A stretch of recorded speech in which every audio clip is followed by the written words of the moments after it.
Welcome to the Books and Travel podcast. I'm Jo Frances Penn, thriller and dark fantasy author, bringing you escape and inspiration about unusual and fascinating places, as well as the deeper side of books and travel. You can find the episode show notes at booksandtravel.page, and if you enjoy thrillers set in international locations, download one of my ebooks for free at jfpen.com/free.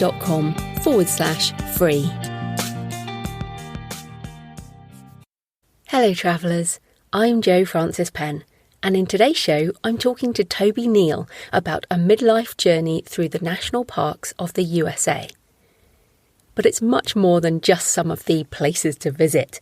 It's more of a discussion on why midlife causes us to face some of the deeper questions, and how travel can help us find our way again, as well as the challenges we inevitably face along the way. We also talk about the spiritual aspects of being in nature, and because Toby is a friend of mine, we both talk quite openly about our experiences of fear and anxiety, as well as awe and wonder. If you'd like to hear more from Toby, I interviewed her about Freckled, her first memoir about growing up wild in Hawaii, in episode 11. I hope you enjoy our discussion today.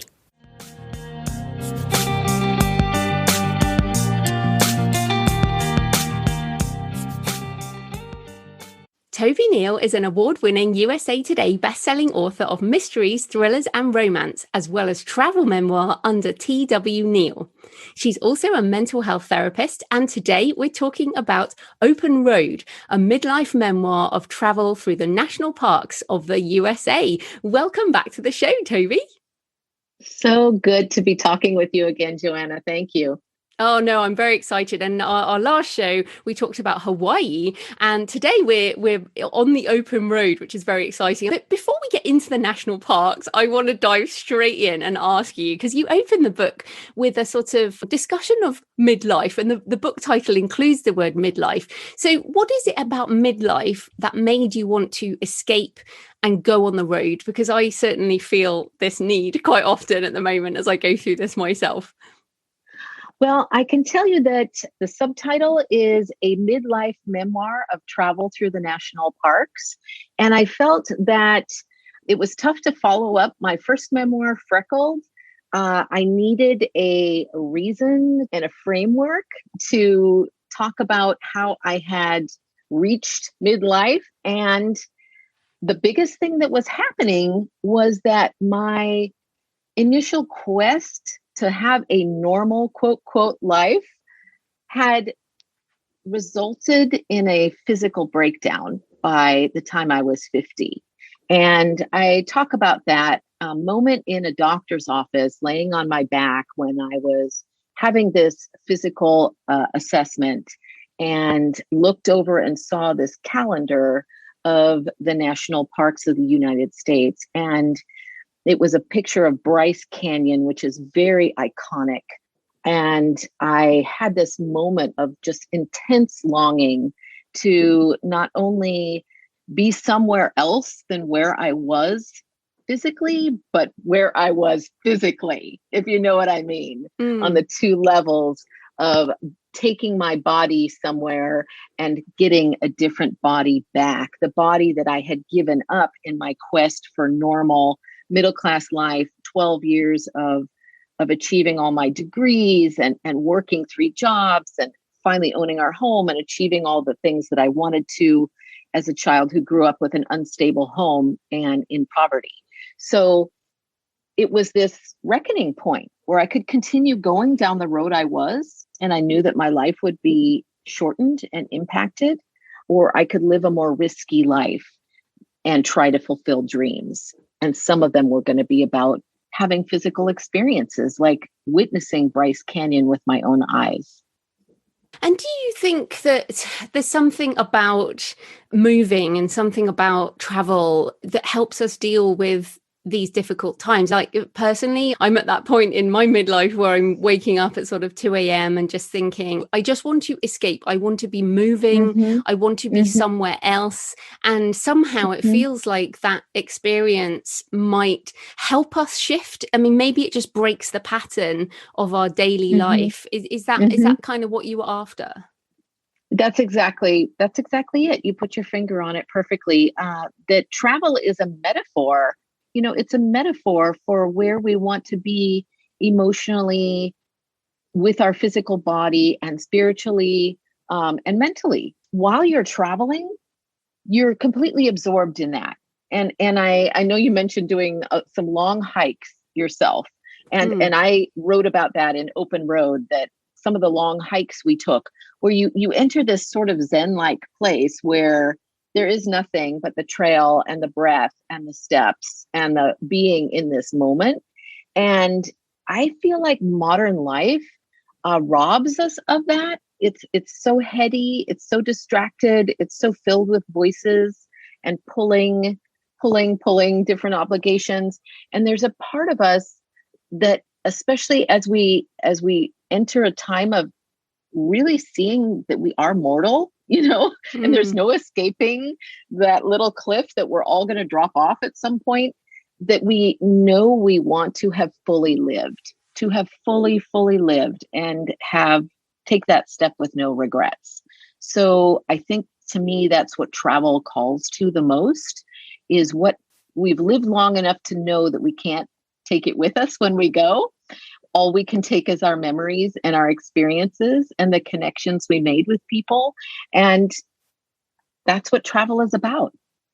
And that being in the moment, I think that's really important. And you have, obviously, you write about the beautiful places, and we'll talk about that in a minute. But I also love your description of camping woman, which is, Yes. when you don't worry about makeup, maybe you don't even look in the mirror, and it's like, okay. And I feel like sometimes when you're camping, for example, having a shower, even in cold water, when you've been out in the heat or whatever, coming back to basics, that when you're at home, you just take these things for granted. And yet when you're traveling, the basic things become so precious, I guess. Absolutely. You're so right about that. I think that that's what we're talking about, is living a more conscious life. So on the one level, it's about having experiences, but it's about noticing that we're having experiences. And that's what travel writing, the most powerful and impactful travel writing, is about: sharing that experience with others in a way that deepens our own experience, if that makes sense. Yeah, the noticing by sharing it with others. And you talk about maybe helping people through your writing, and this vicarious experience. So let's get into the national parks, because obviously I'm in the UK. So we're talking about the national parks of the USA. And so obviously you saw this picture of Bryce Canyon, but what drew you to the national parks, and what were some of, I guess, the most beautiful places where you were like, yeah, that's what I wanted?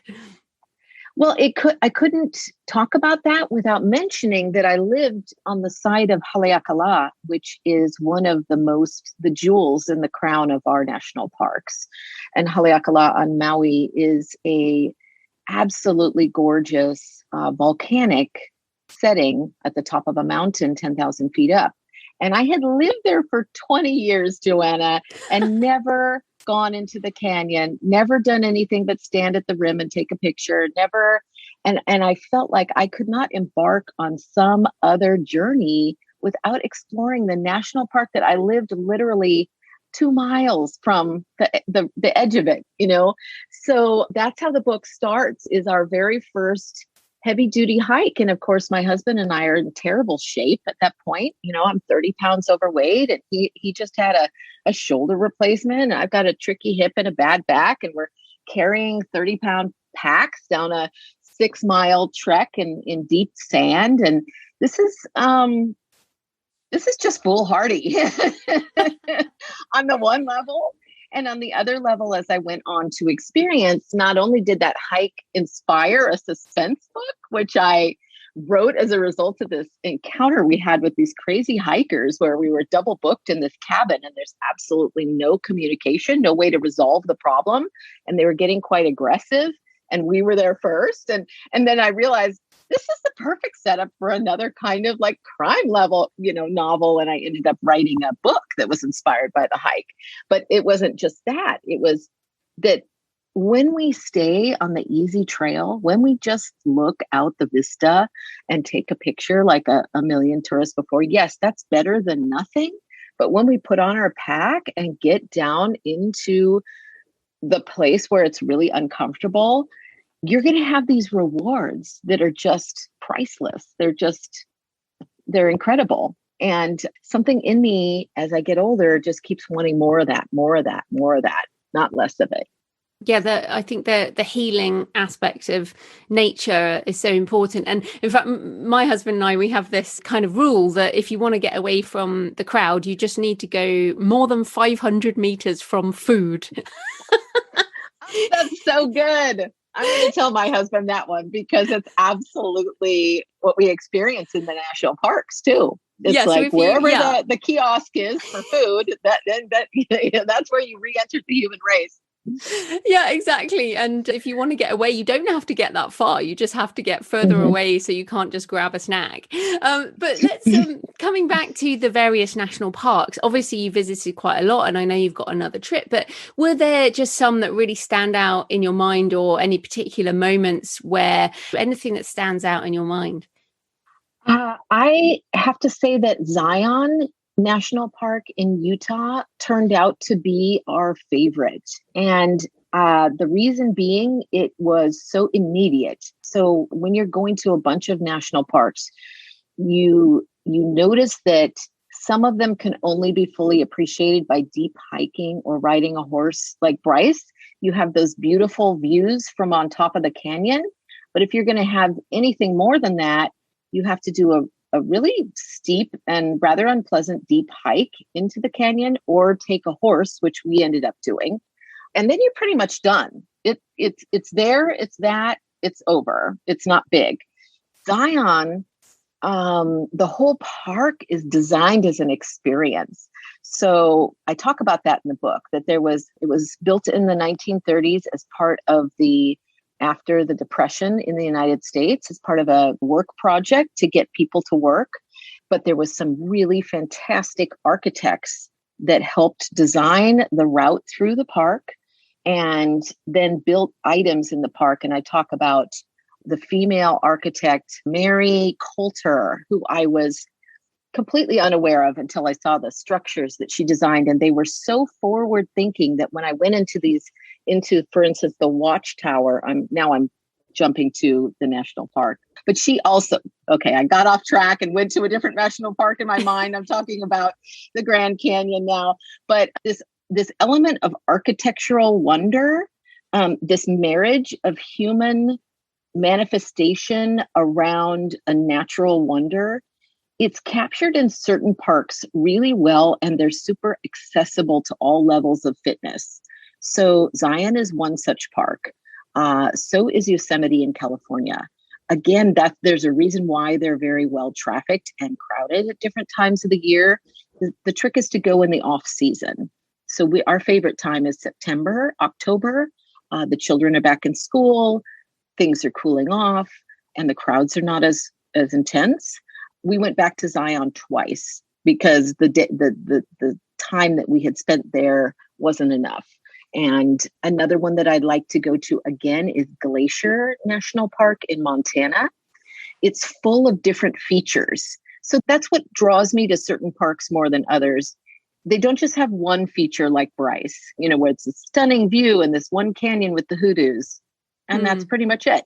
But, Glacier has lakes and hikes and what did they call it? The Wailing Wall? Not the Wailing Wall. It's this waterfall wall that goes for miles where glacier melt is pouring out of the quartz and running down alongside this precipitous road that you can only take in a regular automobile. And it's so stunning and so different. And then you've got this, and then you've got that. So again, the parks with more features and more different kinds of experiences to me are the most intriguing.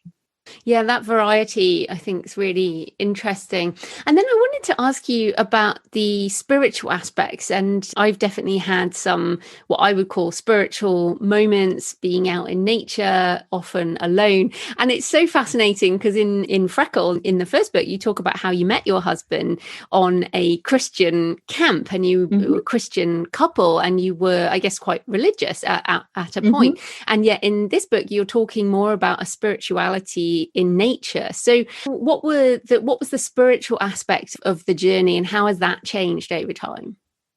Well, I think I've just moved away from a more formalized religion where the rules are sort of handed to you, and to a which I needed at one time in my life. I would consider myself always have been a spiritual seeker, and if you read Freckled, my parents were too. They were just always trying on the latest cults or guru of the week. And I grew up in an environment of spiritual seeking. And when I became a young adult, I really wanted black and white answers. And so Christianity was a fit for that. And it gave me a sense of safety, structure, and normality, which I was really looking for.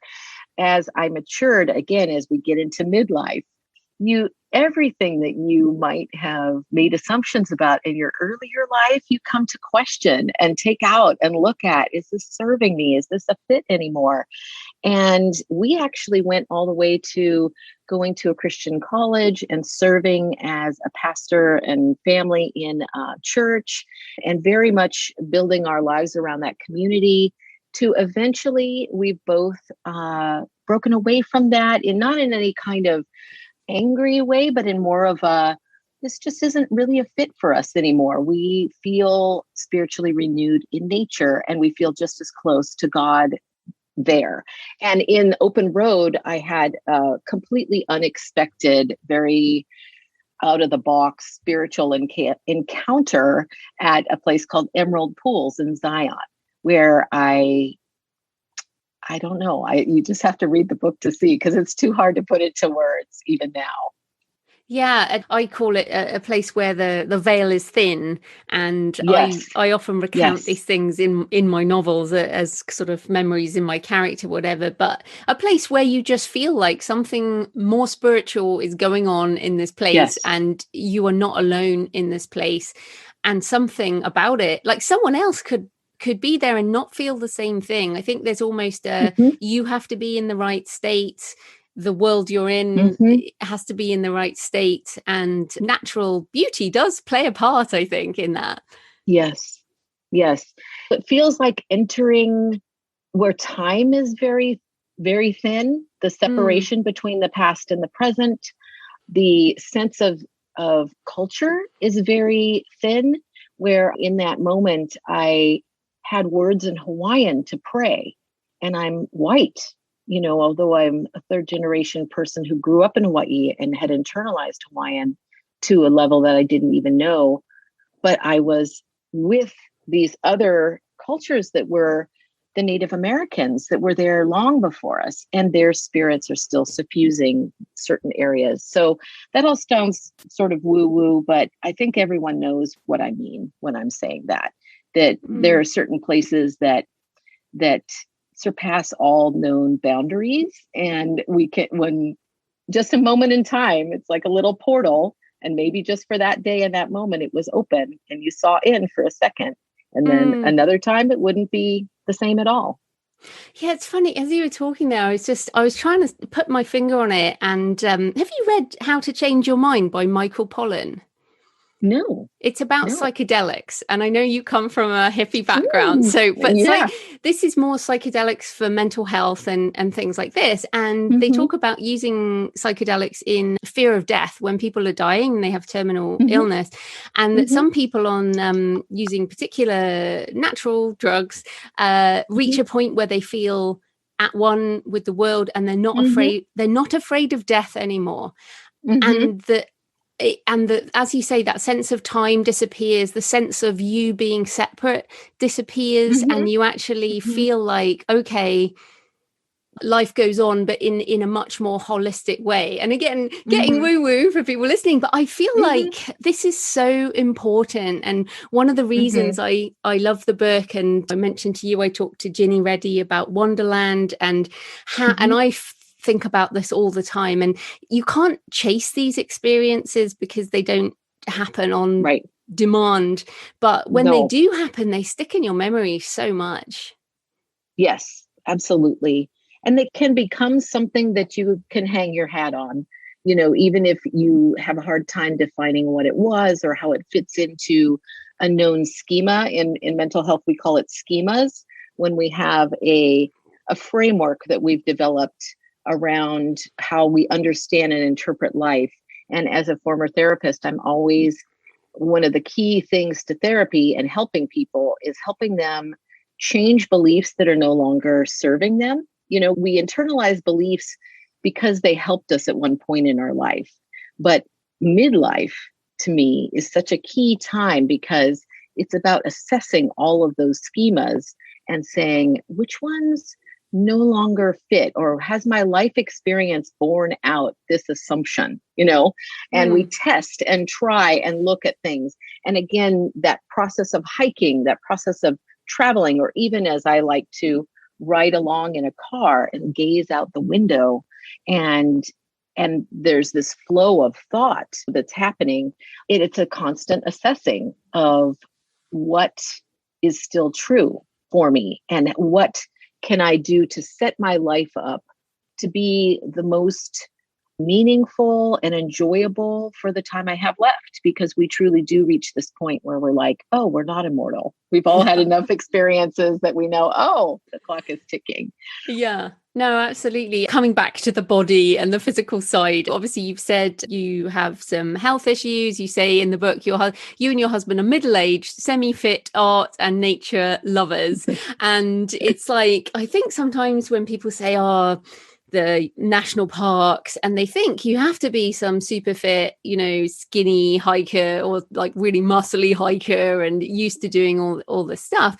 And you also in the book talk about some anxieties that you had Mm-hmm. and some Mm-hmm. stress and some challenging aspects. We know we can't say this is all beautiful vistas and spiritual moments. Mm-hmm. So Right. what were some of the physical and mental challenges that you found in the trip? I think the most interesting one that I discovered about myself was that I have a form of anxiety that's related to agoraphobia. So it's this sense of when things are too vast, too deep, too overwhelming, I get paralyzed almost. And it has happened to me at certain key moments, and yet I was still driven to seek out these settings. So like at night, this one time I was laying on my back looking at the starscape over Haleakala. So it's again 10,000 feet up. There's very little, the air is very pure and clear. The stars were so immediate. It felt like you could reach up and touch them. And I was overwhelmed with the sensation that I was going to fall into space. And I literally clung to the rocks next to me. I clung to the rocks and I kept telling myself, this is an illusion. What is happening here? But repeatedly throughout the trip, at the edge of the Grand Canyon, I had the same thing. I had to crawl on my belly over to the edge to look off because I was so sure I was going to fall, And how did I work with it? First of all, by being determined to overcome it. I'm going to keep putting myself in these settings because the reward is so great. I'm not going to let my fear keep me from that. So I think anyone struggling with something that's holding them back, that has to be your number one. Like, no, I'm not going to give in to this. And then exploring the mystery of it. There was something about it. Another time it happened was as we were going into Alaska on the ferry. And I realized the vastness of Alaska. And Joe, as someone from a small country like Britain, which is very self-contained, to be in wilderness that is so epically large that you can travel day after day after day after day and only see the same thing over and over again. There's something like, I don't even know how to put it in words. To have that experience is, well, there really is enough trees in the world, at least at this corner. So I discovered that about myself. And my hope is that our next journeys, we are bringing along a travel trailer. Mm. And I seem to be able to recharge from my anxiety by going into like a little den on wheels. If humans are animals, and when you think about it, I'm a little den animal and I need to go, like, I've had too much stimulation. I need to go into my cave now. Yeah, well, And that's my hope definitely. is Mm. that will help.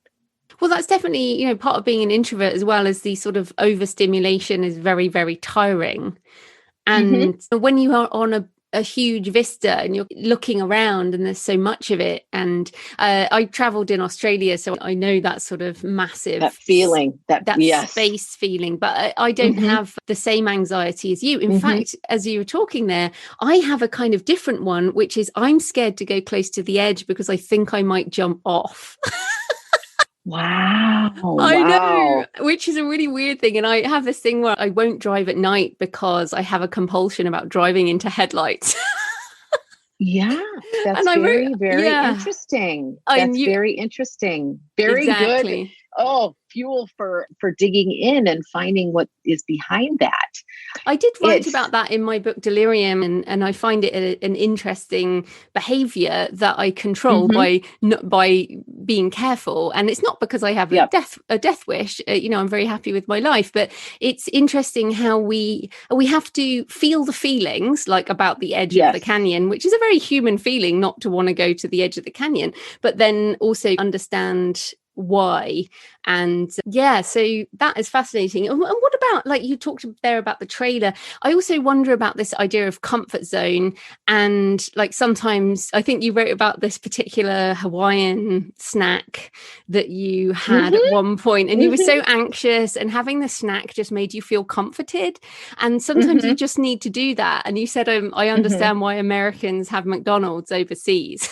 Yes, I finally got it when we went on this road trip, and everything, there is this psychic exhaustion that happens when you're on a long trip because you're constantly adjusting to something new. And again, you don't have to be an introvert, but I am one. And that's even so, it's even more taxing to constantly have new surroundings. And everywhere you go, it's something new and you're navigating constantly. So if you've ever moved to a new town, everybody's had that experience. There's this, we call it disequilibrium in mental health. It's a sense of constantly trying to assimilate all this new information in order to get back to homeostasis. So homeostasis is our place of comfort where life is predictable, we know what's happening, and our emotions are in a balance. When you're on a long travel, there's this stimulation seeking that most of us who love travel, we have that side, and I have that side, and my husband even more so. He's much more of a stimulation seeker. So he wants to get those adrenaline highs and he wants to constantly have variety. I like that, but I need to go to my cave and recharge. And so did I wander off? Oh, okay. So where I wandered off was that one of the things that's always bothered me is that we had McDonald's in Paris and things like that. Like, why? Why? And now I was like, well, when you're traveling, you're exhausted from everything being new and different. And at a certain point, you just need something to be familiar. And that's why you go to Walmart, or that's why you go to McDonald's. And it's just a human trait. Yeah, I totally agree. And it'll be interesting about this trailer. So tell us about this, because you said your next journey, you'll have this travel trailer. So what are you planning next? And what are some of the things you learned that will help you change the way you do it next time? Well, one of the key things is that I need to continue my health routines. So, since the book Open Road, I've made major strides in my health and reclaiming my body. I've lost the 30 pounds. I've had some physical changes done surgically to help me regain my mobility. I now practice yoga, meditation, and eat a very sugar-free diet because, again, those things, I want that longevity in my life. I want to keep having experiences and be in optimal health. And that does not happen by accident in modern society. I'm sorry. It's everything is conspiring against you in the modern world. You really have to carve out a different health routine and eating routine to stay healthy. So that will come with me on the trip. Because of my anxiety, our best problem solving was to try trailering. So we had an evolution with that, starting with a really small trailer up to now what we're driving around in, which is a 21 footer. And that's still considered a small trailer, but it's as big as we want to go. There are ones the size of a city block, and they're just crazy to me. But but we have done enough trailering to know that we're about to embark right at the end of this month on what's going to be my third book called Passages: Camping in Changing Times.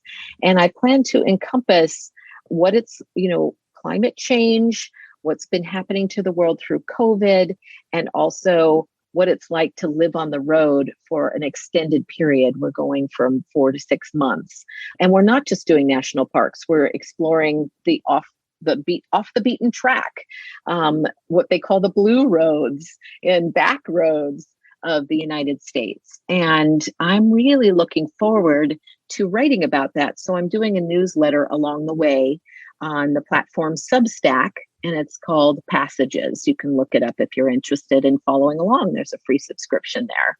I'll put a link in the show notes. 4 to 6 months, to me, it's not, well, I suppose it's long-term travel or more, digital nomad, because you're going to continue with your business as a writer. Obviously, you write other books, you have readers and all these types of things, and your husband as well. Because of the last trip, this open road trip, this was a shorter time. So you could be like on holiday, whereas this is almost like you have to juggle work and email, and so that's quite different too, right? I think I would struggle with that.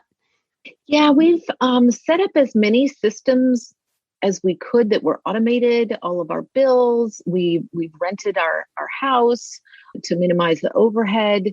I just was packing all my office supplies into a little plastic. Yeah, it's going to be different. I don't have all the answers, and I don't know how it's, because all we've done is the longest one we've done so far was 1 month in our trailer, and we were evacuated from fires here in California. And that was absolutely terrifying, by the way. That'll be part of the Passages book is the effects of climate change in some of our more beloved areas. And it's not a good trend. But we were forced into living for a month in our trailer because of evacuation. And that was also just living. How do you get your Wi-Fi? It was always like, pull up to a restaurant and try to poach some. But that's been written about a lot. And I don't find it as interesting as the deeper journey, of truly experiencing something new and different each day. And I am bringing along the things that make me comforted, including my dog. So my little dog, Koa, will be traveling with us. And I think that will also help a lot with that sense of being unsettled and exhausted that I struggled with in the past. Oh, well, that's fantastic. And we will look forward to that. And I like talking about the deeper side of books and travel, obviously.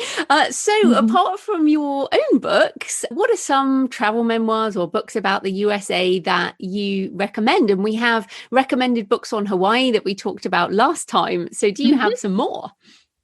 Yes, I just read an absolutely intense travel memoir called Epic Solitude by Kat Keith, and she's one of the first women to win the Iditarod, which is a very famous dog sled race in Alaska.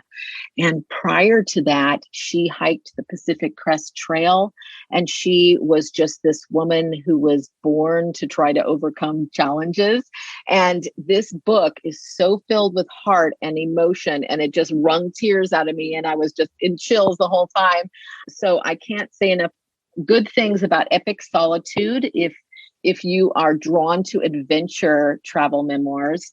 Wild by Cheryl Strayed is a absolutely fascinating memoir about hiking the Pacific Crest Trail, but also exploring grief. And that was one of the ones that inspired me in my writing.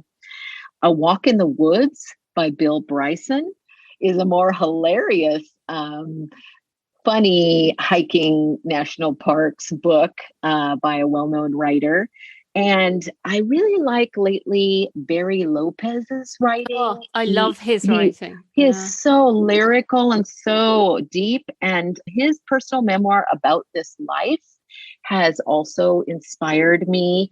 I talk about a book that I highly recommend in Open Road called The Anthropology of Turquoise by a woman named Ellen Melloy.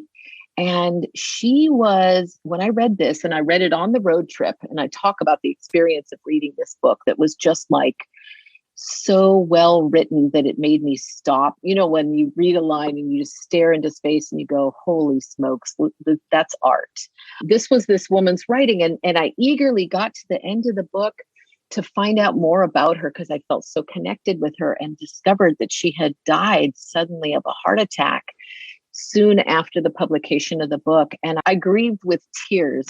And I realized I had this epiphany that that's the kind of writer I wanted to be, that someone whose writing was so fresh, so immediate, and so took you into their experience, that it was a form of eternity. And I know that's a big ask, and that's a big goal, but we get to have big goals, don't we, as writers? Oh, We get to have Everests and not just one of them. So I highly recommend The Anthropology of Turquoise.